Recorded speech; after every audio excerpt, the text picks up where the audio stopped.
교회표가 선교적 교회의 토대를 세우는 해 이렇게 되어 있습니다.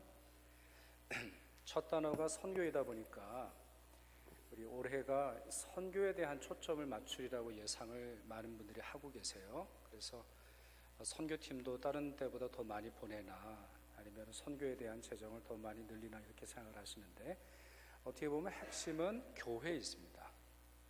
이제 계속 설교를 통해서 말씀드리겠습니다만, 선교적 교회는 참된 교회가 되는데 목표를 두고 있어요.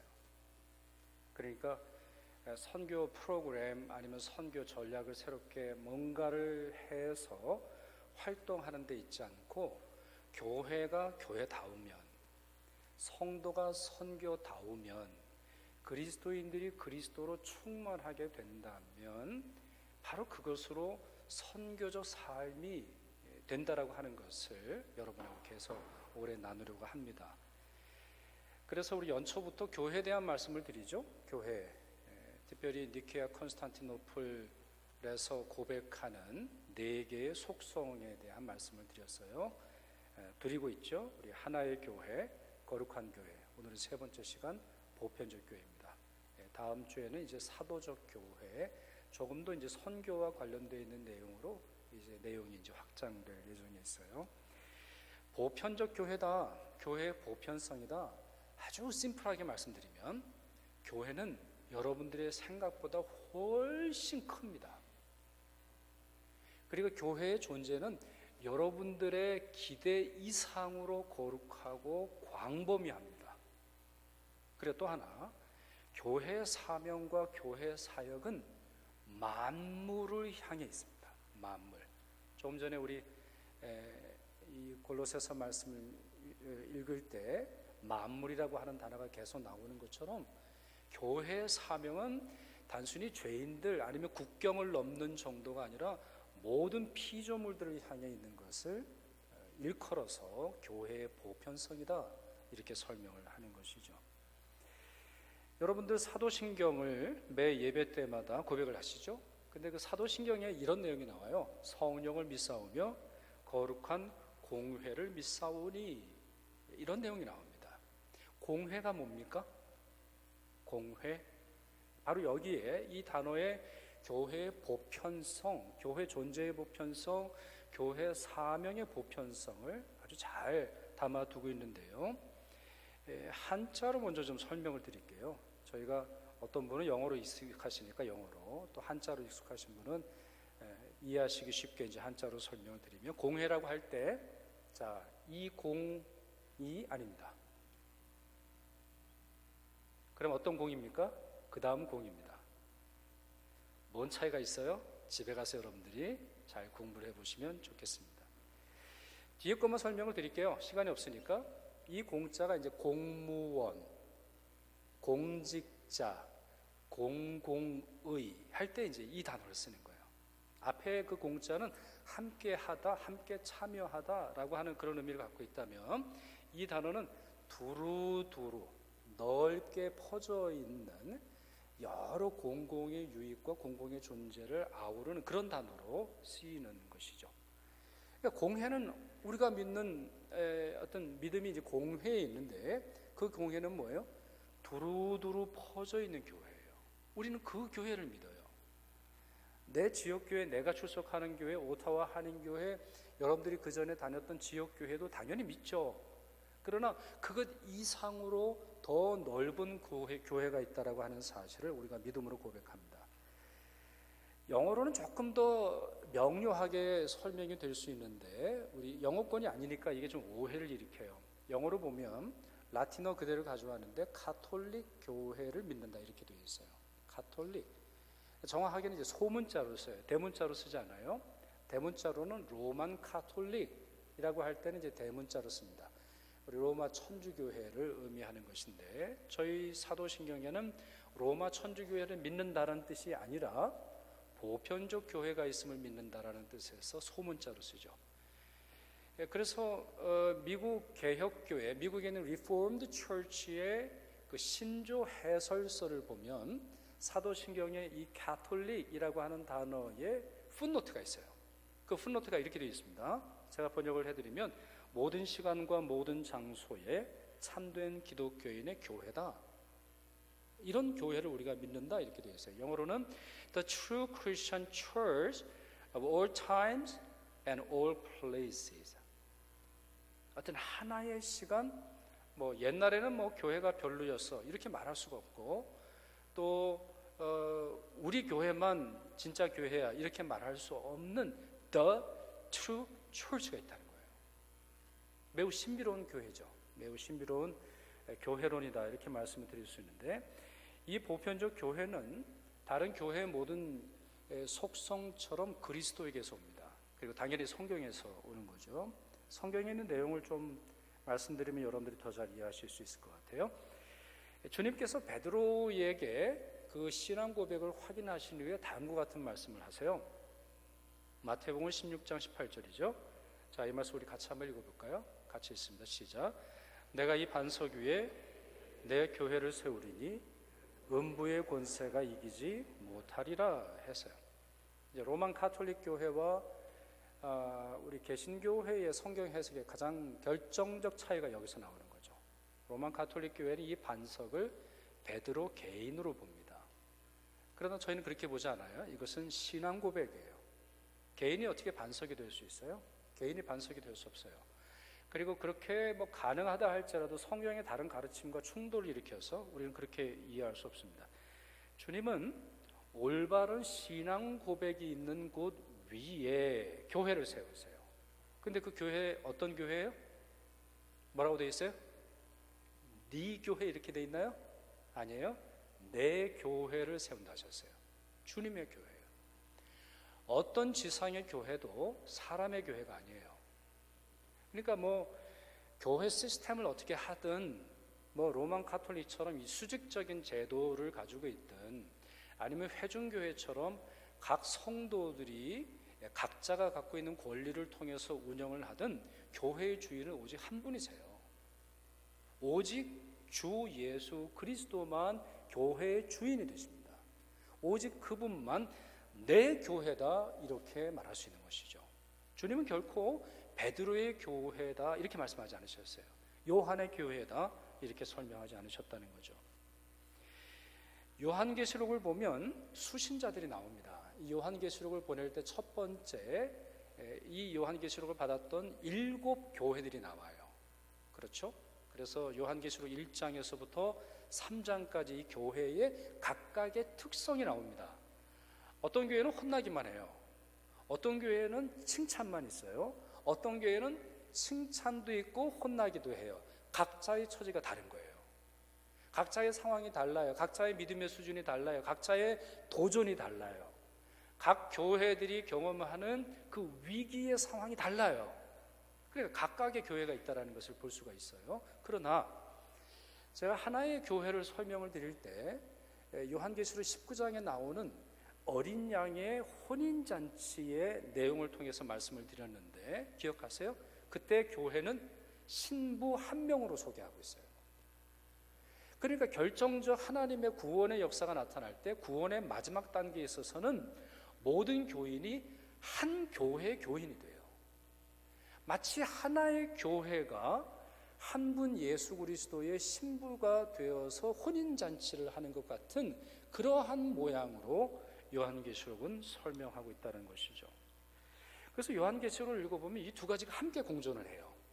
각 교회가 있고 그 교회들이 마지막에 전체가 한 몸이 되는 그런 모습을 볼 수 있는 것이죠. 요한계시록 3장 22절 그 말씀이 이렇게 되어 있는데, 귀 있는 자는 성령이 교회들에게 하시는 말씀을 들을지어다.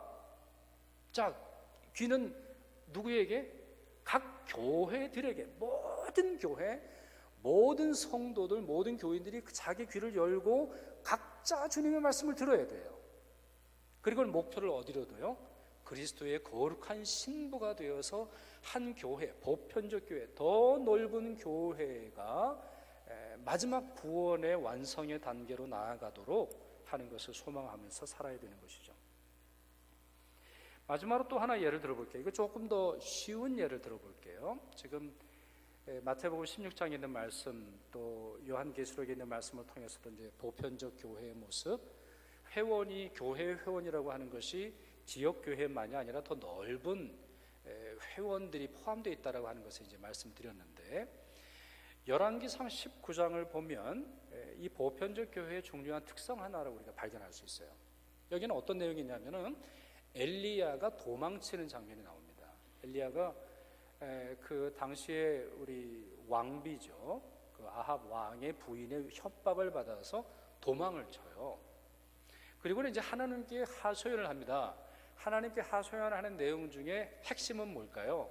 오직 저만 남았습니다, 이렇게 말해요. 이걸 2번 말해요. 그러니까 2번 반복해서 말할 정도로 자기 마음에는 이런 확신이 있는 거예요. 오직 나밖에 없다. 이 지구상에, 우리나라에, 이 땅에 오직 하나님만을 섬기고 바알의 무릎을 꿇지 않고 신앙의 지조를 지킨 것 오직 나뿐이다, 이렇게 하나님한테 얘기를 해요. 근데 그 표현이 좀 재밌어요. 하나님, 제가 파악한 건 아닙니다만, 하나님, 제가 확실하게 아는 것은 아닙니다만, 이런 말을 할 텐데 우리 같으면 그는 오직 자기만 남았다 하소연합니다. 그것이 열왕기상 19장 10절, 14절 2번 반복되죠. 그러나 하나님의 대답은 전혀 달랐어요. 그렇잖아요, 여러분. 성경을 많이 읽으신 분들이 이 부분을 잘 아실 텐데, 자, 그 말씀 이렇게 드리겠습니다. 열왕기상 19장 18절, 우리 한 목소리로 같이 읽겠습니다. 내가 이스라엘 가운데에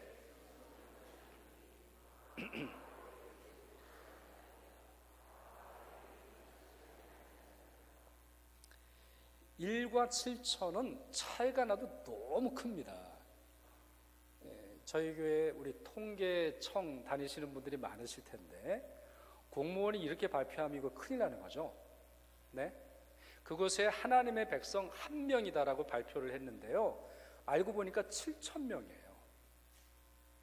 근데 여러분, 이 차이가 왜 나는 걸까요? 일단 엘리야를 보세요. 엘리야가 얼마나 탁월한 사람인가. 엘리야가 기도할 때 하늘에서 불이 내리거든요. 엘리야가 기도할 때 하늘에 물길이 막혀요. 비가 내리지 않아요.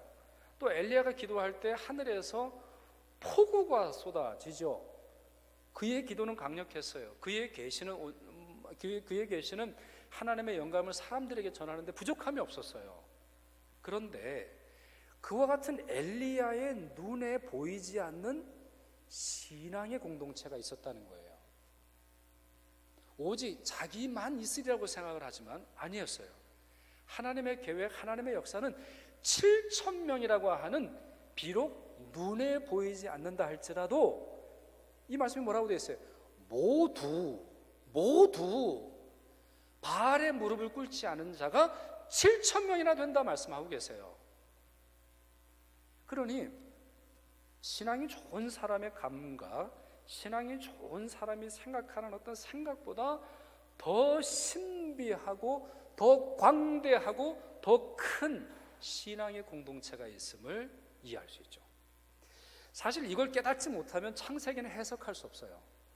이걸 깨닫지 못하면은 누가복음이라든가 예수님의 제자들 외에 또 다른 신앙의 공동체가 있다는 사실을 해석할 길이 없어요. 하나님의 신비한 역사는 단순히 기록되고 카운트되고 눈에 보이는 것 이상으로 역사하신다라는 것을 볼 수 있다는 것이죠. 그럼 여러분, 우리 좀 정리를 해봐야 되겠습니다. 교회라고 하는 존재는 어떤 거예요? 교회라고 하는 존재는 어떤 눈에 보이고 우리가 실제로 참여할 수 있는 교회가 있고, 그리고 어떤 교회는 눈에 보이지 않지만 매우 거대하고 매우 초월적이고 매우 놀라운 오직 하나의 교회가 존재한다는 것을 이해할 수 있다는 것이죠. 종교개혁자들은 이 교회를 이렇게 부릅니다. 우리 전자를 보이는 교회, 지역교회라고 불러요. 그리고 후자를 보이지 않는 교회, 우주적 교회, 보편적 교회, 이렇게 부릅니다. 그러니 여러분들은 2개의 멤버십을 가지고 있어요. 우리 성도들은, 교인들은 2개의 멤버십을 갖습니다. 자기가 속한 지역교회 멤버십을 가져요. 그것을 통해서 보이지 않는 교회 멤버십을 가져요. 예를 들어 보면 여러분, 현관문을 열고 들어가면 어디에 들어가세요? 자, 현관문을 열고 어딜 들어갔다고 할 때 여러분 집 구조가 어딘지 모르겠지만 어디로 들어가세요? 집으로 들어간다 그래요. 근데 눈에 보이는 거 아니죠? 애들 잘 안 나오잖아요. 애들이 뭐 한 서너 살 때는 뭐 엄마 왔어, 아빠 왔어 이렇게 달려오기도 하지만 이제 애들이 10대가 되면 어디서 뭘 하는지를 몰라요. 알고 봤더니 집을 나가 있는 것도 파악하기 어려운 그런 아이들이 이제 있잖아요. 그런데 이 아이들도 우리 눈에 보이지 않지만 집 안에 있어요. 그래서 사실 우리의 가시적 공간, 여러분들의 감각은 제한되어 있지만 하나님의 거대한 교회라고 하는 집이 있다라고 하는 것을 우리는 인정해야 돼요. 그러니 우리가 교회를 생각할 때 우리의 생각을 좀 확장시킬 필요가 있죠. 오직 내 교회, 우리랑 친한 교회, 한인교회, 이민교회 이렇게 생각하지 말고 온 땅에 교회가 있음을 우리가 기억해야 할 것입니다. 동시에 이런 보편성도 있고요. 또 다른 보편성이 있어요. 사명에 대한 보편성이 있어요. 교회의 역할, 교회에게 맡기신 하나님의 사명이 보편적이기 때문에 교회의 보편성을 이야기하는 거예요. 우리가 자주 항상은 아니지만 거의 대부분 잊고 있는 것이 있는데요. 예수님이 얼마나 탁월하신지, 예수님이 얼마나 아름다우신지, 예수님의 그 영광이 얼마나 놀라운 것인지 우리가 좀 잊고 살아요. 제가 저희 동창들 고등학교 동창, 초등학교 동창이 있는데 가끔 야, 네가 내 친구가 돼서 정말 고맙다 이렇게 말하고 싶은 애들이 있어요. 저랑 똑같은 브랜드 옷을 입고 저랑 똑같은 교복을 입고 똑같은 브랜드의 신발을 신지만 알고 보니까 얘가 대단한 집 애예요. 근데 다른 건 하나도 안 부러운데 제 친구 중에 그 누나가 착하고 예쁜 그런 애가 있으면 너무 부럽더라고요. 저희 누나는 하도 세가지고 저희 누나가 이 설교를 들으면 안 되는데 네, 고맙더라고요. 그냥 친구인데 알고 보니까 얘가 진짜 대단한 거예요. 공부에 있어서나 예수님을 친구라고 부를 때도 마찬가지예요. 여러분들이 예수님을 친밀하게 여기고 예수님을 가까이 여기고 예수님이 여러분의 정말 사랑하는 어떤 그 친구와 같은 그런 관계가 이루신다고 할지라도 잊지 마세요. 그분은 탁월하신 분이세요. 그분은 그 누구와도 비교할 수 없는 하나님이세요. 그래서 골로새서 말씀 한번 보시죠. 골로새서 1장 16절 17절 그 말씀이 이렇게 되어 있죠. 여기에 여러분 만물이라고 하는 단어가 얼마나 나오는지 모르겠는데 만물이 그에게서 창조되되 여기서 그는 누구예요? 예수 그리스도를 말해요. 하늘과 땅에서 보이는 것들과 보이지 않는 것들과 혹은 왕권들과 주권들이나 통치자들이나 권세들이나 만물이 다 그로 말미암고 그를 위하여 창조되었고 또한 그가 만물보다 먼저 계시고 만물이 그 안에 함께 섰느니라. 요한복음 1장에도 같이 말씀하잖아요. 세례 요한이 저분이 그리스도야. 내가 얘기했지. 내 뒤에 오실 분이 저분이셔. 근데 매우 이상한 말을 해요. 이분은 사실상 나보다 먼저 계신 자니 이분으로 말미암아 세상이 창조되어서 이렇게 말해요. 여러분 뭐가 맞는 거예요? 내 뒤에 오시는 분이에요? 내 앞에 계신 분이에요? 내 눈에 보일 때는 내 뒤에 오시는 것처럼 보여도 그분의 존재는 영원함이 있어요. 내 감각과 내 판단을 훨씬 뛰어넘는 것이죠. 근데 바울은 에베소에서 이와 같이 탁월한 그리스도, 만물을 창조하시고 눈에 보이는 것, 눈에 보이지 않는 것, 권세 아니면은 통치, 세상을 다스리는 원리까지 포함해서 모두 다 그에게서 나왔고 만물이 그를 위해 존재하고 이분이 만물보다 먼저 계시다라고 설명을 하는데 이 설명의 교회 위치가 어디인지 에베소서에 보면 나오고 있어요. 그 말씀이 이렇게 되어 있어요. 또 만물을 그의 발 아래에 복종하게 하시고 그를 만물 위에 교회의 머리로 삼으셨느니라. 교회는 그의 몸이니 만물 안에서 만물을 충만하게 하시는 이의 충만함이니라. 이렇게 되어 있습니다. 자, 여러분 이제 생각을 잘 하셔야 됩니다. 이 문장을 잘 따라와 보세요. 하나님께서 만물을 그리스도의 발 아래 복종하게 하세요. 그러니 만물이 맨 밑에 있는 거예요. 그럼 맨 위에는 누가 계세요? 교회의 머리이신 그리스도가 계세요. 이분의 통치, 이분의 다스리심이 모든 만물을 주관해요. 그러면 교회는 어디 있어요? 이 말씀상의 교회의 위치는 어디죠? 머리이신 그리스도의 몸이라고 했으니까 그리스도, 교회, 만물 이 순으로 오는 거예요. 이것은 교회의 권위를 말합니다. 이것은 교회의 가치를 말합니다. 이 세상보다 탁월한 교회의 위상을 말해요. 하나님의 은혜를 받아서 하나님의 역사로 말미암아 이 세상의 소유가 되지 않는, 이 세상이 어쩔 수 없는, 이 세상에 뭐 가난이든 전쟁이든 죽음이든 어떤 것으로도 사로잡을 수 없는 자유로운 고난이 있는 성도들의 모습을 말하는 거예요. 그런데요, 이 교회의 위치가 어디 있습니까? 이 교회가 발을 디디는 곳이 어디예요? 그 말씀이 이렇게 되어 있죠. 만물 안에서. 만물 안에 있어요. 교회의 탁월함, 교회의 놀라운 권위, 교회에게 주신 놀라운 이 권세에도 불구하고 교회는 만물 안에 있어요. 뿐만 아니라 그 만물 안에서 뭘 합니까? 만물을 충만하게 하신 이의 충만함이라 그리스도의 충만함을 보이라는 거예요. 어디서요? 만물 안에서. 만물은 뭐예요? 사회라고 되어 있지 않잖아요. 사람들이 모인 곳 이렇게 되어 있지 않잖아요. 만물이라고 되어 있어요. 세상 모든 천지에 걸쳐서 그리스도의 충만하심, 그리스도의 사랑, 그리스도의 복음, 그리스도의 능력, 그리스도의 관심, 그리스도의 권세를 충만히 나타내라고 말씀을 하고 계세요. 이런 교회의 보편성을 거부하는, 또 아니면 이런 교회의 보편성을 잘 이해하지 못하는 분들이 많이 있습니다만, 여러분 이 말씀을 한번 보세요. 우리 로마서 8장 19절 21절 말씀인데요, 우리 이 말씀 같이 한번 읽어보겠습니다. 로마서 8장 19절부터 있습니다. 시작. 피조물들이 고대하는 바는 하나님의 아들들이 나타나는 것이니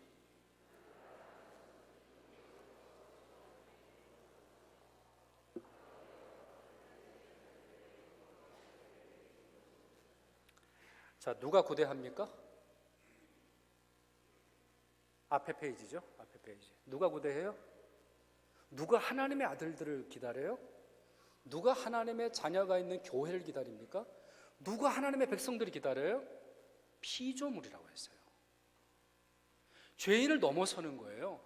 여러분의 시선을 확장시키세요. 교회의 보편성은 사람에게만 필요한 기독교가 아니라 만물을 위한 기독교를 선포하고 있어요. 그게 성경의 가르침이잖아요. 골로새서 이 말씀도 그렇잖아요. 이미 읽었습니다만 예수 그리스도의 십자가로 말미암아 화해되는 역사를 설명하고 있어요. 조금 전에 읽었죠? 잘 들어보세요. 그의 십자가의 피로 화평을 이루사 만물 곧 땅에 있는 것들과 하늘에 있는 것들이 그로 말미암아 자기와 화목하게 되기를 기뻐하심이라 했어요. 누가? 만물, 보이는 것과 보이지 않는 모든 것, 땅에 있는 것과 하늘에 있는 것이 예수 십자가로 말미암아 화해함. 네, 이 화해에 대해서는 다른 기회에 이제 설교를 드리겠습니다. 하나 초점을 맞출 건 있죠. 성경은 끊임없이 만물, 피조물, 예수 그리스도의 십자가를 단순히 사람만 기다리는 것이 아니라 세상의 모든 존재가 기다리고 있다는 거예요. 그런데 그와 같은 십자가의 권한을 가지고 있는 교회가 만약에 자기 지역에서만, 만약에 자기 민족에게만, 만약에 자기가 좋아하는 사람에게만, 만약에 사람들에게만 적용한다고 할 때 이 복음의 보편성, 모든 만물을 향해 나아가라고 하는 이 하나님의 메시지는 축소되고 잘려지고 매우 작아지는 복음으로만 남게 되는 것입니다. 실제로 오해도 있고 우리 가운데 생각이 편협한 그런 것이 얼마나 많은지 몰라요. 이 교회의 공공성, 얼마나 많이 공격을 받고 있습니까? 오직 자기 교단, 자기 교회만 정통성이 있다고 주장을 하고, 또 어떤 교회는 특정 인물에게만 지도력을 인정하고, 특정한 그룹 아니면 특정한 인종, 특정한 계층이 아니고는 교회에서 발붙이기 어려운 그러한 교회로 존재를 합니다. 이런 교회 폐쇄적 교회죠. 그 교회 회원이 되는데 예수 그리스도가 아닌, 복음이 아닌 다른 사회적 지위와 다른 사회적인 것으로 말할 때 교회의 보편성은 무너지게 됩니다.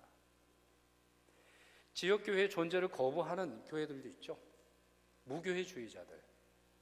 아니면 이 보편성을 지나치게 강조해서 이 보편성을 지나치게 극단적으로 목표를 둠으로 말미암아 오히려 예수 그리스도의 십자가 복음까지 지워버리려 하는 분들이 있어요.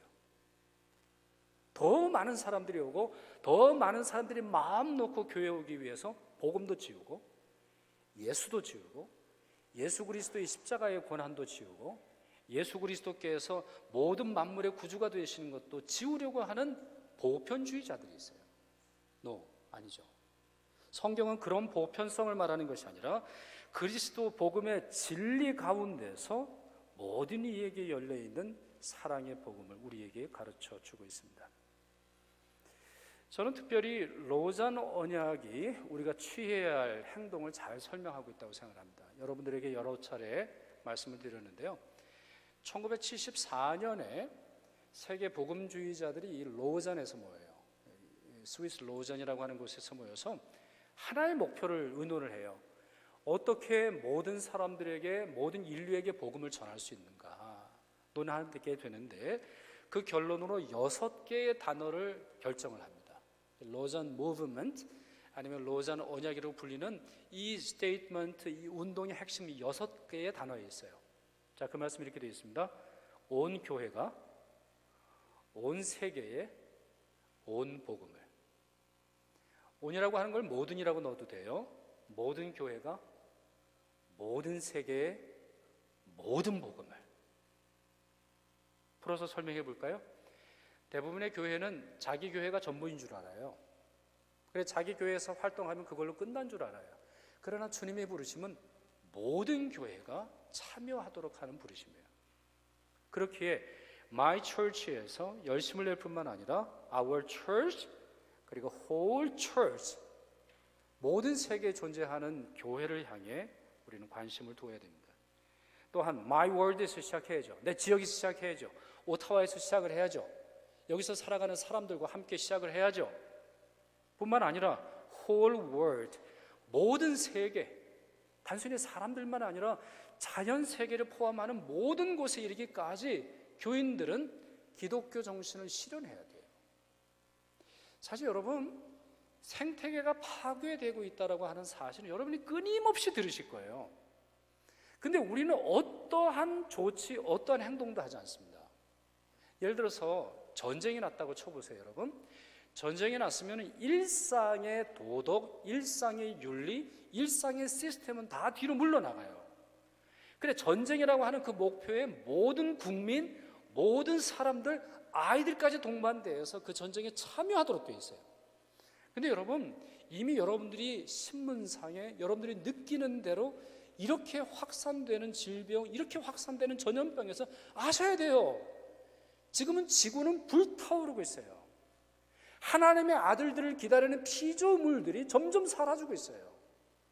이제 멸종, 인간도 그렇게 먼 미래가 아닙니다.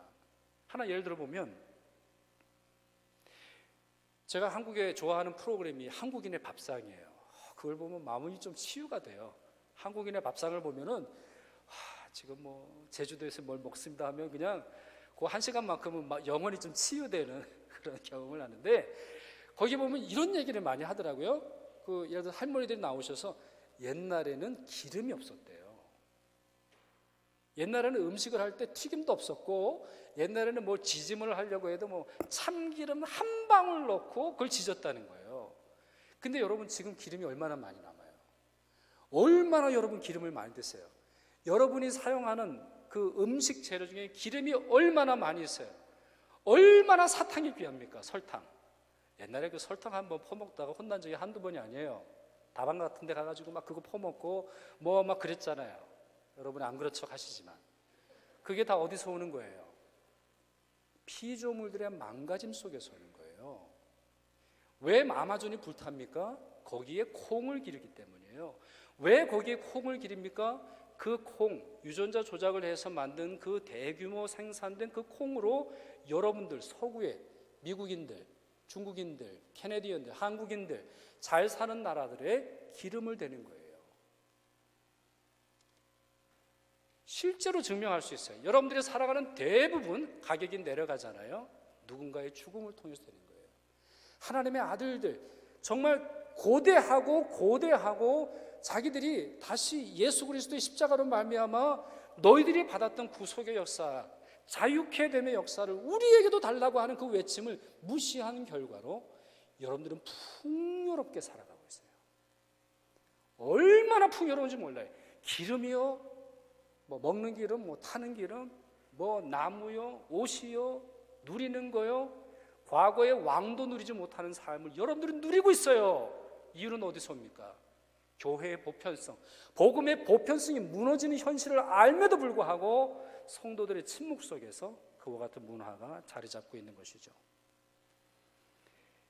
단순한 my church가 아니라 whole church로 나가야 하고, my world 정도가 아니라 사람의 세계 정도가 아니라 whole church로 나가야 하고, some gospel이 아니라 whole gospel. 성경이 말하는 모든 명령을 따라 증거하고 실천해야겠습니다. 기도하겠습니다. 모든 만물을 창조하시고 모든 교회의 머리가 되시는 주님, 저희를 오타와 한인교회 교인으로 부르시며 온 세계와 우주에 걸친 교회에 참여하게 하시니 감사드립니다. 교회에 대한 생각, 교회에 대한 이해의 지경이 더 넓어지게 하옵시고 교회를 통한 그리스도의 사역이 더 넓어지도록 저희를 사용하여 주시옵소서. 오늘 이 기도 중에 세 가지를 더욱 간구합니다. 세계에 핍박받는 교회와 핍박받는 성도들의 아픔을 저희도 함께 공감하며 주의 도우심을 구하게 하여 주옵소서.